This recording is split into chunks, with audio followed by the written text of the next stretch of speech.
मैं उत्तरी कैलिफोर्निया में एक छोटी सी घाटी में रहता हूँ जो एक पर्वत श्रृंखला से घिरी हुई है। मुझे पहाड़ी सड़कों पर गाड़ी चलाना बहुत पसंद है, खासकर तब जब मुझे अपना सिर साफ करने की जरूरत होती है। सर्दियों के दौरान एक रात तनाव और अनिद्रा से जुआते हुए रात की ड्राइव के लिए निकला।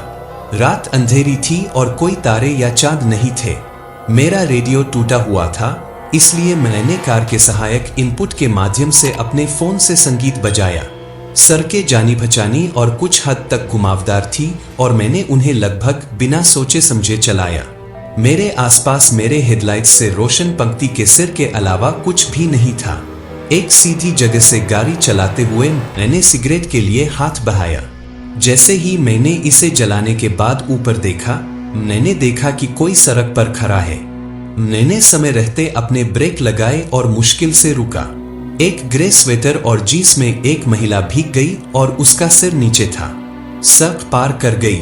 उसने मेरी कार को नहीं देखा या मेरे नजदीकी मिस पर प्रतिक्रिया नहीं की। वह बस चलती रही।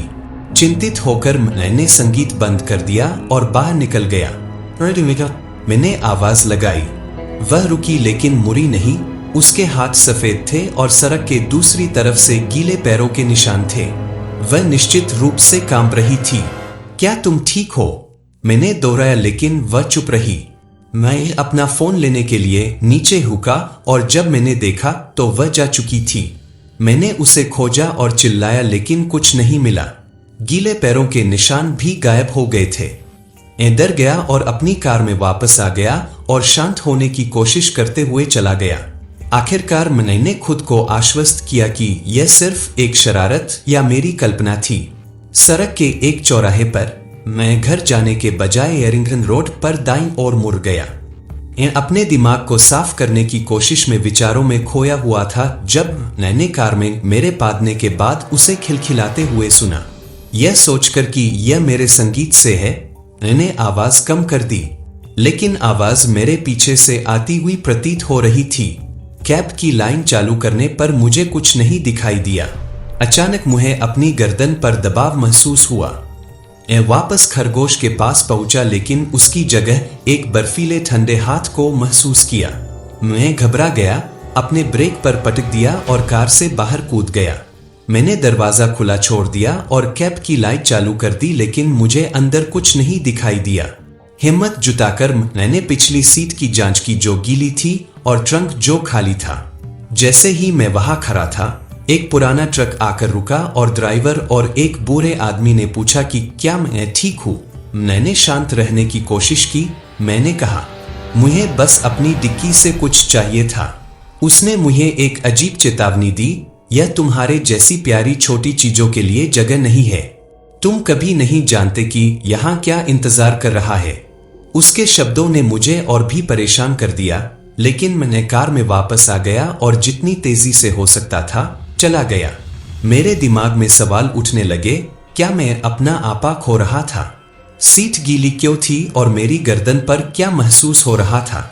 जैसे ही मैंने पुल से गुजरा, सड़क मुझे हाईवे पर ले जानी चाहिए थी, लेकिन मैंने खुद को एरिंगटन रोड की तरफ उसी दोराहे पर पाया।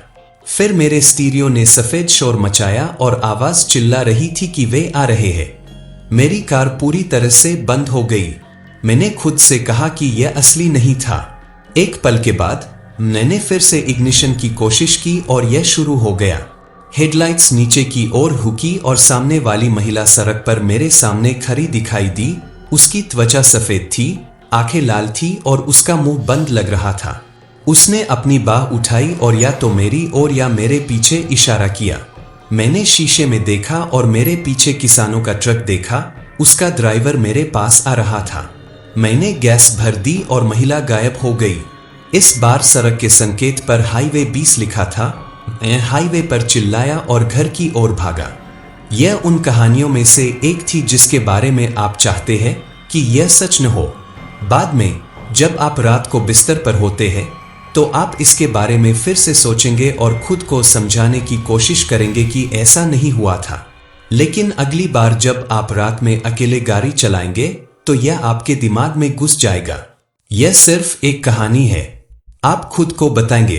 लेकिन बात यह कि ऐसा नहीं है, और यही सबसे बुरी बात है। यह एक अंधेरी गर्मी की रात थी जो जितनी होनी चाहिए उससे कहीं ज्यादा भारी लग रही थी। उस सुनसान टेक्सास हाईवे पर पूर्णिमा ही एकमात्र रोशनी थी। मैं खिड़कियों को थोड़ा खोलकर गाड़ी चला रहा था और मेरी कार में नम मिट्टी की गंध भर रही थी। टेक्सास रात में भी गर्म होता है और 70 मील प्रति घंटे की रफ्तार से चलने वाली हवा ही चिपचिपी गर्मी से मुझे राहत दे रही थी। चांद जितना मैंने कभी देखा था उससे कहीं ज्यादा बड़ा था। यह मंत्रमुग्ध होकर उसे देखता रहा। मेरा मन अपनी माँ की यादों में भटक गया। जब मैं बच्चा था तो माँ मुझे चांद पर आदमी के बारे में कहानियां सुनाती थी। मैं इस सब की मासूमियत के बारे में सोचकर खुद पर मुस्कुराया, लेकिन फिर मेरी मुस्कान जितनी जल्दी आई थी उतनी ही जल्दी फीकी पड़ गई। मैं यह कल्पना करता हूँ कि चांद पर इतनी दूर और अकेले रहना कैसा होगा। इस विचार ने मेरी त्वचा को सिहरन पैदा कर दी। मैं इतनी गहरी सोच में था कि मैंने अपनी कार को हाईवे की रंबल स्ट्रिप्स पर बहते हुए नहीं देखा जब तक कि तेज कंपन ने मुझे वास्तविकता में वापस नहीं ला दिया। बेचैनी को दूर करते हुए मैंने सड़क पर ध्यान केंद्रित करने की कोशिश की और परेशान करने वाले विचारों को दूर करने के लिए रेडियो चालू कर दिया। अचानक मेरी नजर किसी चीज पर पड़ी। मैंने पहले तो यह मानकर अनदेखा कर दिया कि यह कुछ नहीं है, बस रोशनी का एक धोखा। लेकिन फिर मैंने इसे फिर से देखा। यात्री खिड़की के बाहर एक क्षणभंगुर छाया। क्या मैं ऐसी कल्पना कर रहा था जो वास्तविक नहीं हो सकती? मैं किसी भी चीज के लिए तेज गति से जा रहा था। फिर भी मेरी कार के साथ साथ एक छाया चल रही थी। मैं इसे अपनी आंख के कोने से मुश्किल से देख पा रहा था, लेकिन यह वहां थी। मेरा दिल धड़कने लगा और इस भावना से छुटकारा नहीं पा सका कि कुछ बहुत गलत था। मैंने गैस पर जोर से दबाया और उम्मीद की कि गति जो कुछ भी पीछे थी उसे छोड़ देगी, लेकिन छाया ने गति बनाए रखी। मेरे दिमाग में सवाल उठा कि यह क्या हो सकता है। कोई भी इतनी तेज नहीं दौड़ सकता, खासकर कहीं और तो नहीं। मैं बार बार इधर उधर देखता रहा, लेकिन हर बार मुझे बस इसकी झलक मिलती थी। यह चीज मेरे बारे में जानती थी। यह कैसे बाहर रह रहा था। जितना मैं इसके बारे में सोचता उतनी ही तेजी से गाड़ी चलाता, लेकिन यह वहीं पर पूरी तरह से नजर से दूर रहता। मेरा घबराया हुआ दिल। राजमार्ग इतना खाली था, चांद इतना चमकीला और छाया, यह असंभव चीज अभी भी वहां थी। मैंने अपना सिर पूरी तरह से दाईं ओर घुमाया। देखने की जरूरत थी, समझने की जरूरत थी। और तभी मैंने उन्हें देखा। दांत, सिर्फ दांत नहीं बल्कि तीखे नुकीले दांतों से भरा एक चौड़ा भयावह चेहरा। मैंने जोर से ब्रेक लगाया और कार रुक गई। मैं वहां सांस लेने के लिए बैठा रहा। मेरा दिल मेरी छाती में धड़क रहा था। यह क्या बकवास था। मैंने अपने हाई बीम चालू किए और उस क्षेत्र में खड़ा रहा, लेकिन वहां कुछ भी नहीं था। बस दोनों दिशाओं में फैली एक खाली सड़क। मैंने खुद को समझाने की कोशिश की कि मैंने इसकी कल्पना की है। हो सकता है कि पूर्णिमा ने मेरी आंखों के साथ छल किया हो, या हो सकता है कि राजमार्ग का एकांत मुझ पर हावी हो गया हो। थकावट जो होनी ही थी। मैंने खुद से कहा कि कुछ भी करो ताकि बात समझ में आए। आखिरकार मैंने खुद को फिर से गाड़ी चलाने के लिए मजबूर किया। मैंने खिड़कियां बंद कर दी, दरवाजे बंद कर दिए और क्रूज कंट्रोल सेट कर दिया। मैं अपने और उस व्यक्ति के बीच जितना संभव हो सके उतनी दूरी बनाने के लिए बेताब था। जब मैं घर पहुंचा तो बिना कुछ सोचे बिस्तर पर चढ़ गया, रात को पीछे छोड़ने के लिए उत्सुक। अगली सुबह मुझे कॉफी की महक से स्वागत किया गया। मैं एलेक्स को देखने के लिए रसोई में गया जो पहले से ही जाग चुका था। अरे, क्या तुम कल रात किसी चीज से टकरा गए थे? उसने लापरवाही से पूछा। उसके शब्दों ने मुझे ठंडा कर दिया। वह ऐसा क्यों पूछेगा? मैंने जो कुछ भी देखा उसके बारे में मैंने किसी को नहीं बताया था। तुम्हारा क्या मतलब है? मैंने अपनी आवाज को स्थिर रखने की कोशिश करते हुए पूछा। आपकी कार पर कुछ अजीब खरोंचे हैं। क्या तुम ठीक हो? मुझे लगा कि मेरे चेहरे से खून बह रहा है। शब्दों का कोई मतलब नहीं था। यह संभव नहीं हो सकता। एलेक्स की आवाज ने मुझे मेरे दिनों से बाहर निकाल दिया। मैंने कोई जवाब नहीं दिया। मैं बस दरवाजे की ओर चला गया। मेरा दिल मेरी छाती में धड़क रहा था। मुझे खुद देखना था और वहां मेरी कार के किनारे पर गहरी खरोंचें थी, जैसे कि किसी ने उसे पकड़ने की कोशिश की हो। अब मुझे खुद को यह समझाने की जरूरत नहीं थी कि क्या सच था। दुस्वप्न सच था। मेरे साथी और मैंने पिछले कुछ हफ्तों में मुश्किल से ही नींद ली है। यह देर रात को होता है जब हम सो जाते हैं। नीचे दालान में एक तेज आवाज में स्क्रीन गूंजती है और हम जागते हैं और यह तय करते हैं कि हमारे बच्चे की देखभाल करने की बारी किसकी है। हर रात हमारी बच्ची हमारे सामने दिल खोलकर रोती है। कभी कभी तो ऐसा लगता है कि घंटों तक रोती है। एक रात मेरी बारी थी। मैंने अपना फोन चेक किया। अभी 1 बजे के ठीक पहले का समय था। नर्सरी में प्रवेश करते ही मेरी आंखें सूजी हुई और सिर धड़क रहा था। मैंने उसे पालने से उठाया, उसे गोद में लिया और हल्के से उछाला। कुछ मिनटों के बाद मेरे घुटने और कंधे जलने लगे। मैंने उसे फॉर्मूला की बोतल तैयार करने के लिए एक पल के लिए नीचे बिठा दिया। वह भी जोर से रोई। मेरे साथी ने दूसरे कमरे से फोन करके पूछा कि क्या सब ठीक है। मैं ठीक हूं, मैंने जवाब दिया कि गलती से बोतल गिर गई। बोतल मेरे पैर पर लगी। हम बिल्कुल ठीक है। मैं दिन में काम करती हूँ और मेरा साथी घर पर माता पिता के कर्तव्यों का। मैंने इंजन चालू किया, ड्राइववे से बाहर निकला और नर्सरी गाने बजाए। हम शहर के बाहर रहते हैं और मीलों तक पैरों के अलावा कुछ नहीं है।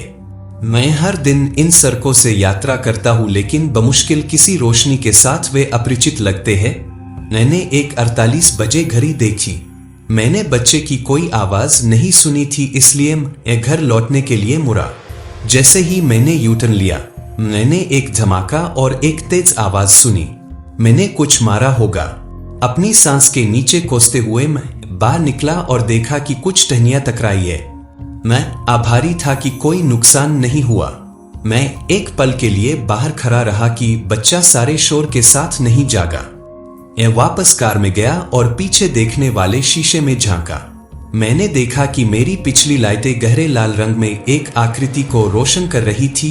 एक गहरी सांस लेते हुए मैं गाड़ी चलाना जारी रखता हूँ। मेरी पलकें भारी लग रही थी। मैंने कुछ ऐसा सुना जिससे मुझे जो मन श पीछे की सीट से हल्की सी चुप रहने की आवाज आई। यह एक बच्चे की तरह ऊंची आवाज थी। मैंने कार का स्टीरियो बंद कर दिया, लेकिन रॉकबी बेबी की गुनगुना जारी रही। मैंने अपना सिर घुमाया और उस छोटे लड़के से आंखें मिला ली। उसने मुझे दूधिया सफेद आंखों से देखा। आंखें उसकी त्वचा पीली पड़ गई थी और हर जगह घाव थे। चिल्लाया जब तक मुझे लगा कि एक ठंडे हाथ ने मेरे सिर को पकड़ लिया और मेरी निगाह आगे की ओर घुमा दी। मैंने ब्रेक पर अपना पैर पटक दिया और बच्चे की गुनगुनाहट अचानक बंद हो गई। यह शांत हो गया। मैं पीछे की सीट पर भागा। मेरा दिल अथाह मौत से गिर गया। कार की सीट खाली थी। मेरी आंखों से आंसू फूट पड़े जब मैंने बेतहाशा खोज की और फिर मैंने एक हंसी सुनी। मैं अपनी बेटी को सुरक्षित और स्वस्थ देखने के लिए दौड़ा। एक घर वापस आया और अपने साथी को सब कुछ समझाया। बाद में मैंने एक महिला को सड़क के किनारे अपनी मां और भाई के लिए एक क्रॉस स्थापित करते देखा, जिनकी एक दुर्घटना में मृत्यु हो गई थी। क्रॉस पर लाल पजामा में मुस्कुराते हुए लड़के की तस्वीर थी जिसे मैंने उस रात देखा था। उस रात की ड्राइव को कभी नहीं भूलूंगा। मुझे देर रात ड्राइव करना पसंद था। मैं आधी रात को बाहर जाता हूँ और कोई ग्रामीण सड़क होता हूँ और अच्छा संगीत बजाते हुए क्रूज करता हूँ। कभी कभी मैं एक ठंडी बियर पीता हूँ, सिगरेट जलाता हूँ और अपने मन को भटकने देता हूँ, क्योंकि मैं कुछ भी नहीं तलाशता। आप मोंटाना में मीलों तक गाड़ी चला सकते हैं और एक भी घर नहीं देख सकते। आप उस तरह की शांति के लिए भुगतान नहीं कर सकते। कम से कम मुझे लगा कि यह अच्छा था। जब मेरा दिल लगभग रुक गया तो मैंने एक बियर लेने के लिए पीछे हाथ बढ़ाया। फर्श पर एक व्यक्ति स्पष्ट रूप से एक गेंद की तरह लुढ़का हुआ था। उनका सिर और धड़ मेरी सीट के पीछे थे, लेकिन मैं मुड़े हुए पैर देख सकता था। मैंने अपनी सांस को नियंत्रित करने की कोशिश करते हुए अपना सिर सर पर पीछे कर लिया। कोई कार में कैसे आ गया? मैं सामान्य व्यवहार करना चाहता था। जो भी पीछे था उसे यह जानने की जरूरत नहीं थी कि मैं जानता था कि वे वहां है। मैंने अपनी बियर खत्म की और अपना फोन चेक किया। बेशक कोई सेवा नहीं थी। यही वह चीज है जो मुझे इन ड्राइवों के बारे में पसंद थी। यह सिर्फ मैं और मैं थे। मैंने दूसरी बियर खोली और सोचने लगा कि मैं क्या कर सकता हूं। मैं आखिरकार एक बुरी स्थिति में था। अगर उनके पास कोई हथियार होता या अगर वे मुझे पकड़ने के लिए पर्याप्त मजबूत होते तो मैं ज्यादा कुछ नहीं कर सकता था। अगर मैंने रुकने की कोशिश की तो उन्हें पता चल जाएगा कि मैं जानता हूं कि मैंने इसे सीधे निपटने का फैसला किया है। अरे दोस्त, मैं टैक्सी नहीं चलाता। तुम वहां पीछे क्या कर रहे हो? चुप रहो। जो भी था वह अभी भी ऐसा अभिनय करना चाहता था जैसे मुझे पता नहीं था। मैंने खांसी की और अपनी आवाज को डराने के लिए गरा करने की कोशिश की। अरे, मैं तुमसे बात कर रहा हूं। तुम्हें लगता है कि मुझे डर है कि मैं अभी इस कार को दुर्घटनाग्रस्त कर दूंगा। फिर से चुप रहो। अब मुझे गुस्सा आ रहा था। इस व्यक्ति को लगा कि वे मुझे डराने वाले हैं। अरे नहीं, मैंने अपना आखिरी साथी महसूस किया कि सिक्स पैक मुझे मारना शुरू कर रहा है। सुनो, तुम्हें मुझे जवाब देने का एक आखिरी मौका मिला है। बात करो या हम दोनों को बाहर निकाल दूंगा। अपनी बात को साबित करने के लिए मैंने पहिया को जोर से काटा जिससे वाहन लगभग पलट गया। अपनी आंख के कोने से मैंने देखा कि उनके पैर सीटों पर टकरा गए और बैठ गए। लेकिन खामोशी, बस वह बहरा कर देने वाली खामोशी। यह व्यक्ति मेरी बुद्धिमत्ता का मजाक उड़ा रहा था, मेरी शांति को चिह्नित कर रहा था। मैं बस अकेला रहना चाहता था। मैंने गति बढ़ानी शुरू कर दी। मोड़ तेजी से और तेजी से आ रहा था। आखिरी मौका दोस्त, खामोशी ही काफी थी। वे शायद हंस भी रहे होते। मैंने 120 मील प्रति घंटे की रफ्तार पकड़ी और मेरी धुंध में मुझे याद आया कि मैंने अपने काम के कपड़े पिछली सीट पर छोड़ दिए थे। मैंने बहुत देर से ब्रेक मारा और दुनिया अंधेरी हो गई। घटनास्थल पर मौजूद जासूसों ने छोटे से ग्रामीण इलाके में ऐसा कुछ पहले कभी नहीं देखा था। लोग कभी कभार खुद को मार लेते हैं, लेकिन बंदूकों या ओवरडोज के साथ। आदमी स्पष्ट रूप से जिंदा नहीं बचना चाहता था क्योंकि कार ओक के पैर के चारों ओर घूम रही थी। वे इस बात को लेकर ज्यादा चिंतित थे कि एक यात्री के साथ क्या हुआ होगा जो बहुत बुरी तरह से घायल हो गया होगा और घटनास्थल से चला गया होगा। मलबे के बगल में जंगल में कीचड़ में पैरों के निशान साफ दिखाई दे रहे थे। रात में बॉक्स ट्रक चलाना एक शांतिपूर्ण अनुभव हो सकता है। सड़कें आमतौर पर खाली होती है और रात का शांत प्रभाव होता है। मैं अक्सर ओक्लाहोमा की ऑफ रोड से होते हुए दूसरे राज्यों में डिलीवरी करता हूँ। इन सड़कों की एक बात यह है कि ये वन्यजीवों, खासकर हिरणों से भरी है। सड़क के किनारे हुंड को चरते या बिना चेतावनी के पार करते देखना कोई असामान्य बात नहीं है। मैं हमेशा सतर्क रहा हूँ, यह जानते हुए कि जानवर कितने अप्रत्याशित हो सकते हैं। यह विशेष रात अलग नहीं लगती। मैं अपनी यात्रा के लगभग आधे रास्ते पर था जब मैंने देखा कि कुछ परछाइयां आगे बढ़ रही है। सहज रूप से मैंने धीमा कर दिया। यह एक अच्छी बात थी क्योंकि जैसे ही मैं पास पहुंचा, मैंने महसूस किया कि सड़क के बीचों बीच लगभग 15 हिरन खड़े थे। वे हेडलाइट्स में जम गए जैसा कि हिरन अक्सर करते हैं और मैं अपनी सतर्कता के लिए आभारी। मैंने बेहतर दृश्य के लिए हाई बीम चालू की, लेकिन मुझे आश्चर्य हुआ कि सड़क के बीच में खड़ा हिरन नहीं बल्कि एक आदमी था। वह मेरे ट्रक के रास्ते में ही खड़ा था। मेरे पास प्रतिक्रिया करने के लिए मुश्किल से समय था। मैंने ब्रेक लगाए और ट्रक ठीक समय पर रुक गया। मेरा दिल जोर से धड़क रहा था। मैं उसे डराने के लिए हॉर्न पर झुक गया, लेकिन वह हिला नहीं। उस आदमी का व्यवहार विचित्र था।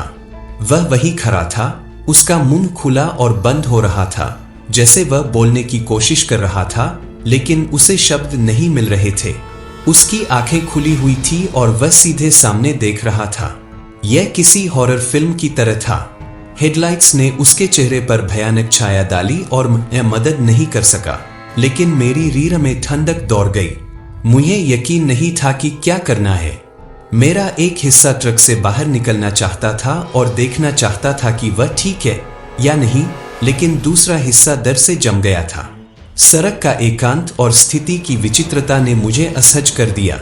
इस पूरी मुठ्ठ में कुछ ठीक नहीं था। ऐसा लगा कि अनंत काल बीत गया, लेकिन शायद कुछ सेकंड ही थे। मैंने एक निर्णय लिया। मैं अपनी सुरक्षा या उस डिलीवरी के साथ कोई जोखिम नहीं लेना चाहता था जिसके लिए मैं जिम्मेदार था। मैंने ट्रक को थोड़ा पीछे किया और उस आदमी को दूर से देखने के लिए सावधानी से उसे घुमाया। जैसे ही मैंने उसके चारों ओर ड्राइव किया, मैंने अपनी आंखें उस पर टिकाए रखी। मुझे उम्मीद थी कि वह कुछ करेगा, लेकिन वह वही बिना हिले डुले खड़ा रहा। जब हम दोनों के बीच पर्याप्त दूरी हो गई तो मैंने पूरी घटना को पीछे छोड़ने के लिए उत्सुकता से गाड़ी तेज कर दी। मैंने जो कुछ देखा था उसे समझने की कोशिश में मेरा दिमाग दौड़ रहा था। क्या वह परेशानी में था? क्या वह मुझे डराने की कोशिश कर रहा था? मैं उसकी चौड़ी घूरती आंखों और जिस तरह से उसका मुंह बिना आवाज के हिल रहा था, उसकी छवि को मिटा नहीं सका। बाकी की ड्राइव धुंधली थी। सर पर उस आदमी के बारे में सोचना बंद नहीं कर सका। अंधेरे में हर छाया और हरकत ने मुझे चौंका दिया और मैं पीछे के दृश्य दर्पण में देखता रहा। मुझे उम्मीद थी कि वह किसी तरह मेरा पीछा कर रहा होगा। जब मैं आखिरकार अपने गंतव्य पर पहुंचा, तब भी मैं सदमे में था। मैंने कुछ सहकर्मियों से बात की कि क्या हुआ। उम्मीद है कि उनके पास कोई स्पष्टीकरण होगा। कुछ लोगों ने सुझाव दिया कि यह एक शरारत थी, जबकि अन्य ने सोचा कि यह कोई ऐसा व्यक्ति हो सकता है जिसे मदद की जरूरत है, लेकिन वह इसके लिए कह नहीं सकता। कुछ ने तो यह भी कहा कि यह कोई भूत या कोई अन्य अलौकिक घटना हो सकती है। जो भी था, उसने मुझ पर एक अमिट छाप छोड़ी। मैंने सीखा कि कोई भी चीज चाहे कितनी भी नियमित क्यों न लगे, अप्रत्याशित होने की संभावना हमेशा बनी रहती है। और कभी कभी सड़क पर हमें जो चीजें मिलती है, वे सिर्फ जानवर या साथी यात्री नहीं होते। वे ऐसे हो सकते हैं जो यात्रा समाप्त होने के बाद भी हमारे साथ लंबे समय तक रहते हैं।